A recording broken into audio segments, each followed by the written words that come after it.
Assalamualaikum warahmatullahi wabarakatuh. Kami dari kelompok 3 mata kuliah Etika Profesi yang diampu oleh Bapak Bambang Setiawan MPD. Nah, di sini kami akan menjelaskan mengenai kode etik bimbingan dan konseling. Disimak baik-baik ya, teman-teman. Nah, di sini saya akan memaparkan tentang dasar kode etik profesi bimbingan dan konseling di Indonesia. Sebelum ke sana, saya akan memaparkan apa sih pengertian dari kode etik profesi itu dan apa sih pengertian dari kode etik profesi bimbingan dan konseling di Indonesia itu. Nah, pengertian dari kode etik profesi itu sendiri merupakan suatu pola aturan atau norma-norma, tata cara, dan pedoman etis dalam melakukan suatu kegiatan atau pekerjaan yang harus diperhatikan oleh setiap tenaga kerja dan profesi. Jadi, setiap tenaga kerja profesi itu harus mempunyai norma-norma dan tata cara dan pedoman etis dalam melakukan suatu kegiatan atau pekerjaan itu agar pekerjaan atau kegiatan itu dapat berjalan dengan lancar dan baik serta optimal.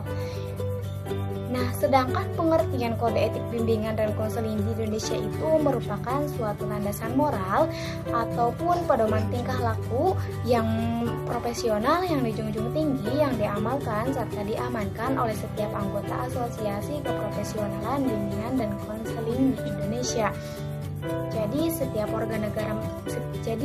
masyarakat negara Indonesia itu harus mempunyai landasan moral dan pedoman tingkah laku karena keprofesionalan itu yang dijunjung tinggi dan diamankan oleh setiap anggota asosiasi keprofesionalan di dalam bimbingan dan konseling di Indonesia itu.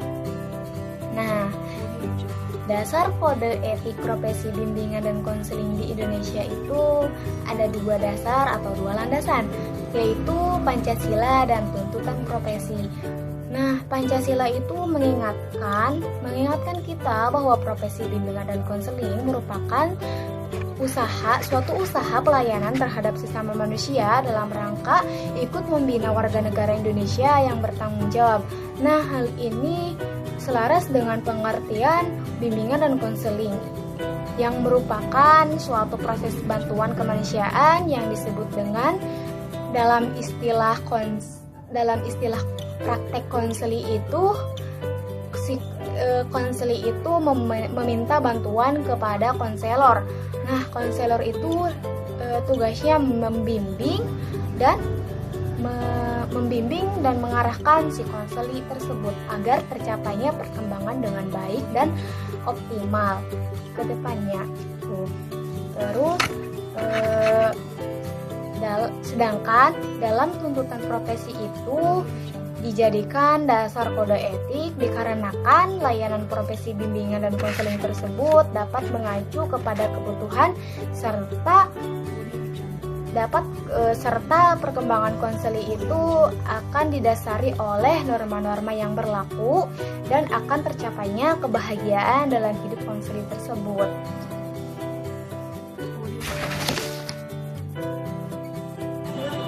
Saya Nisa Aulia. Di sini saya akan menjelaskan tentang kualifikasi dan kegiatan profesional dari konselor. Yang pertama, konselor wajib memiliki nilai, sikap, keterampilan, pengetahuan, dan wawasan. Dalam artian, konselor wajib terus-menerus berusaha mengembangkan dan menguasai dirinya. Ia wajib mengerti kekurangan-kekurangan dan prasangka-prasangka pada dirinya sendiri yang dapat mempengaruhi hubungannya dengan orang lain dan mengakibatkan rendahnya mutu pelayanan profesional serta merugikan orang lain. Kemudian, konselor wajib memperlihatkan sifat-sifat sederhana, rendah hati, sabar, menepati janji, dapat dipercaya, jujur, tertib, dan hormat. Selanjutnya, konselor wajib memiliki rasa tanggung jawab terhadap saran ataupun peringatan yang diberikan kepadanya, khususnya dari rekan-rekan profesi yang berhubungannya dengan pelaksanaan ketentuan tingkah laku profesional, sebagaimana yang diatur dalam kode etik ini. Dan juga konselor wajib mengusahakan mutu kerja yang setinggi mungkin dan tidak mengutamakan kepentingan pribadi termasuk material, finansial, dan popularitas. Dan yang terakhir, konselor wajib memiliki keterampilan dalam menggunakan teknik dan prosedur khusus dengan wawasan luas dan kaidah-kaidah ilmiah. Kemudian kualifikasi yang kedua itu ada pengakuan kewenangan, di mana konselor untuk dapat bekerja sebagai konselor diperlukan pengakuan keahlian dan kewenangan oleh organisasi profesi atas dasar wewenang yang diberikan kepadanya. Selanjutnya saya akan menjelaskan tentang informasi, testing, dan riset dari konselor. Yang pertama ada penyimpanan dan penggunaan informasi. Dalam penyimpanan dan penggunaan informasi, catatan tentang diri klien yang meliputi data hasil wawancara, testing, surat menyurat, perekaman, dan data lain semuanya merupakan informasi yang bersifat rahasia dan hanya boleh dipergunakan untuk kepentingan klien. Penggunaan data atau informasi untuk keperluan riset atau pendidikan calon konselor dimungkinkan sepanjang identitas klien dirahasiakan. Kemudian, penyampaian informasi mengenai klien pada keluarga atau anggota profesi lain membutuhkan persetujuan klien. Penggunaan informasi tentang klien dalam rangka konsultasi dengan anggota profesi yang sama atau yang lain dapat dibenarkan, asalkan untuk kepentingan klien dan tidak merugikan klien.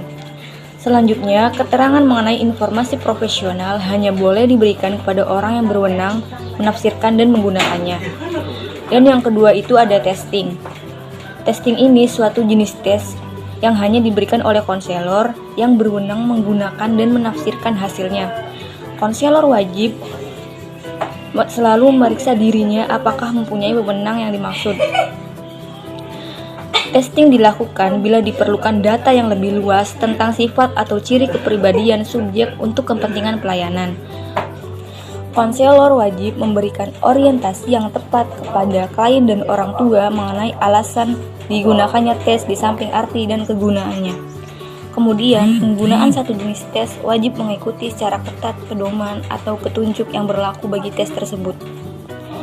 Data hasil testing wajib diintegrasikan dengan informasi lain yang telah diperoleh dari klien sendiri atau sumber lain. Dalam hal data hasil testing wajib diperlakukan setara dengan data dan informasi lain tentang klien. Selanjutnya, hasil testing hanya dapat diberitahukan pada pihak lain sejauh ada hubungannya dengan usaha bantuan kepada klien. Dan yang ketiga, ada riset. Dalam riset, melakukan riset dengan menggunakan manusia sebagai subjek wajib dihindari hal yang merugikan subjek. Selanjutnya, dalam melaporkan hasil riset, klien sebagai subjek identitasnya harus dijaga kerahasiaan. Saya, Ruliafni Ayuning Tias, akan menjelaskan materi selanjutnya, yaitu mengenai proses pelayanan dan juga konsultasi dan hubungan dengan rekan. Yang pertama, proses pelayanan, ada hubungan dalam pemberian pada pelayanan, dan juga ada hubungan dengan klien. Hubungan dalam pemberian pada pelayanan, diantaranya yaitu konselor wajib menangani klien selama ada kesempatan dalam hubungan antara klien dengan konselor. Kemudian, klien juga sepenuhnya berhak untuk mengakhiri hubungan dengan konselor. Nah, meskipun konselor belum mencapai suatu hasil yang konkret, sebaliknya konselor juga tidak akan melanjutkan hubungan apabila klien ternyata tidak memperoleh manfaat dari hubungan itu. Kemudian yang kedua, hubungan dengan klien. Hubungan dengan klien diantaranya yaitu konselor wajib menghormati harkat, martabat, integritas, dan keyakinan klien. Kemudian konselor juga wajib menempatkan kepentingan kliennya di atas kepentingan pribadinya. Kemudian dalam menjalankan tugasnya, konselor juga tidak diperkenankan melakukan diskriminasi atas suku, bangsa, warna kulit, agama, atau status sosial ekonomi. Kemudian konselor juga tidak memaksa untuk memberi bantuan pada seseorang tanpa izin dari orang yang bersangkutan. Kemudian juga konselor wajib memberi pelayanan kepada siapapun, terlebih dalam keadaan darurat atau apabila banyak orang yang menghendakinya. Kemudian konselor juga wajib memberikan pelayanan hingga tuntas sepanjang dikehendaki klien. Kemudian konselor juga wajib memberikan pelayanan hingga tuntas. Kemudian konselor juga wajib menjelaskan kepada klien sifat hubungan yang sedang dibina dan batas-batas tanggung jawab masing-masing dalam hubungan profesional. Kemudian, konselor juga wajib mengutamakan perhatian terhadap klien apabila timbul masalah dalam soal kesetiaan, maka wajib diperhatikan kepentingan pihak-pihak yang terlibat dan juga tuntutan profesi sebagai konselor. Dan yang terakhir yaitu konselor tidak dapat memberikan bantuan profesional kepada sanak keluarga, teman-teman karibnya sepanjang hubungan profesional. Kemudian di sini saya akan memaparkan mengenai konsultasi dan hubungan dengan rekan sejawat. Yang pertama, konsultasi dengan rekan sejawat. Nah, dalam rangka pemberian pelayanan, kemudian saya akan menjelaskan tentang konsultasi dan hubungan dengan rekan sejawat. Yang pertama ada konsultasi dengan rekan sejawat. Itu dalam rangka pemberian pelayanan kepada seorang klien. Kalau konselor merasa ragu-ragu tentang suatu hal, maka ia wajib berkonsultasi dengan rekan-rekan sejawat di lingkungan seprofesinya. Untuk itu, ia wajib mendapat izin terlebih dahulu kepada kliennya. Kemudian yang kedua, alih tangan kasus. Di alih tangan kasus ini, konselor wajib mengakhiri hubungan konseling dengan seorang klien bila pada akhirnya dia menyadari tidak dapat memberikan bantuan pada klien tersebut. Kemudian juga bila pengiriman ke ahli lain disetujui klien, maka menjadi tanggung jawab konselor menyarankan kepada klien dengan bantuan konselor untuk berkonsultasi kepada orang atau badan yang punya keahlian yang relevan. Nah, yang terakhir ini, bila konselor berpendapat bahwa klien perlu dikirim ke ahli lain, akan tetapi klien menolak pergi kepada ahli yang disarankan oleh konselor, maka konselor mempertimbangkan apa baik dan Saya akan menjelaskan bagian ketiga, yaitu mengenai hubungan kelembagaan. Di dalam hubungan kelembagaan ini terdapat 2 poin. Poin pertama yaitu prinsip umum. Yang pertama, prinsip-prinsip yang berlaku dalam pelayanan individual, khususnya mengenai penyimpanan serta penyebaran informasi klien dan hubungan konfidensial atau kerahasiaan antara konselor dengan klien. Berlaku juga bila konselor bekerja dalam hubungan kelembagaan. Kemudian yang kedua yaitu jika konselor bertindak sebagai konsultan di suatu lembaga, maka ada pengertian dan kesepakatan yang jelas antara dia dengan pihak lembaga dan dengan klien yang menghubungi konselor di tempat lembaga tersebut. Sebagai seorang konsultan, konselor wajib tetap mengikuti dasar-dasar pokok profesi bimbingan dan konselor tidak bekerja atas dasar komersial. Kemudian poin kedua yaitu keterkaitan kelembagaan. Yang pertama, setiap konselor yang bekerja dalam hubungan kelembagaan turut bertanggung jawab terhadap pelaksanaan peraturan kerjasama dengan pihak atasan atau bawahannya, terutama dalam rangka pelayanan konseling dengan menjaga rahasia pribadi yang dipercayakan kepadanya. Yang kedua, peraturan-peraturan kelembagaan yang diikuti oleh semua petugas dan lembaga wajib dianggap mencerminkan kebijaksanaan lembaga itu dan bukan pertimbangan pribadi. Konselor wajib mempertanggungjawabkan pekerjaannya kepada atasannya. Sebaliknya, jika dia berhak mendapat perlindungan dari lembaga itu dalam menjalankan profesinya. Yang ketiga, setiap konselor yang menjadi staf suatu lembaga wajib mengetahui program kegiatan lembaga tersebut. Dan pekerjaan konselor wajib dianggap sebagai sumbangan khas dalam mencapai tujuan lembaga tersebut. Kemudian yang keempat, jika dalam rangka pekerjaan dalam suatu lembaga, konselor tidak cocok dengan berlaku di lembaga itu, maka wajib materi terkait dengan praktik mandiri dan juga laporan kepada pihak lain. Ketika seorang konselor memutuskan untuk melaksanakan praktik mandiri, maka hal ini berarti bahwa konselor di sini tidak terikat oleh lembaga manapun dalam pelaksanaannya. Secara tidak langsung, dia melaksanakan proses konselingnya dilaksanakan secara mandiri dan tidak ada di bawah naungan lembaga manapun. Ketika seorang konselor memutuskan untuk melaksanakan praktik mandiri, tentunya tetaplah seorang konselor di sini harus mentaati kode etik profesinya, dan dia juga sebagai konselor tetaplah memiliki hak untuk mendapatkan perlindungan dari rekan-rekan seprofesinya. Ketika seorang konselor memutuskan untuk melaksanakan praktik mandiri, tentunya dalam hal ini perlulah mendapatkan izin terlebih dahulu.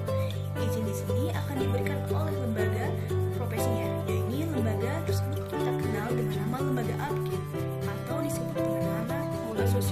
Badan dan Konseling Indonesia. Jadi lembaga ini akan memberikan izinnya kepada mereka para konselor yang akan melaksanakan proses praktik mandiri.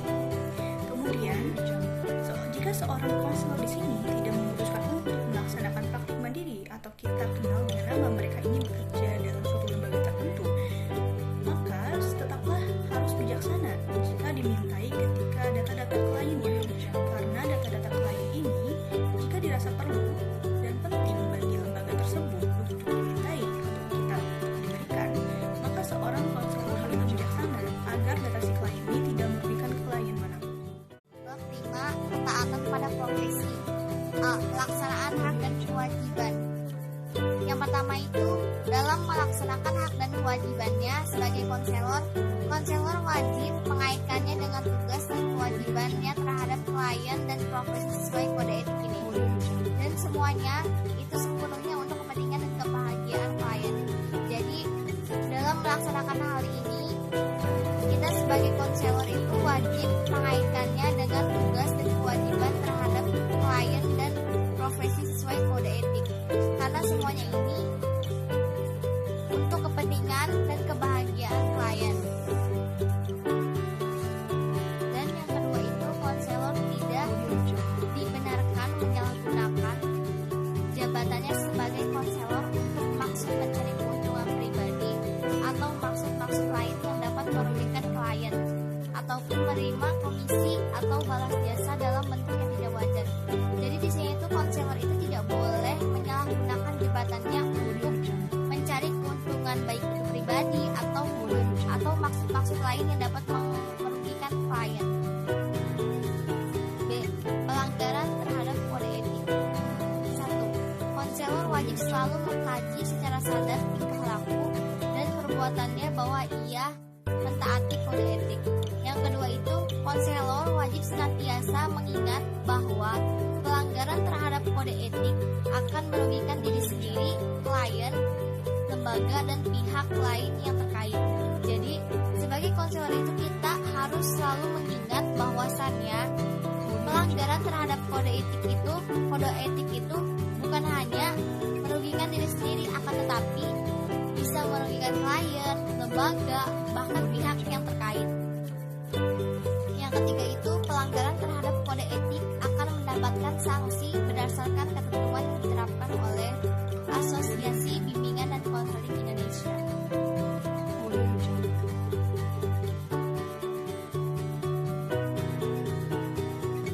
Sekian dan terima kasih, semoga bermanfaat. Wassalamualaikum warahmatullahi wabarakatuh.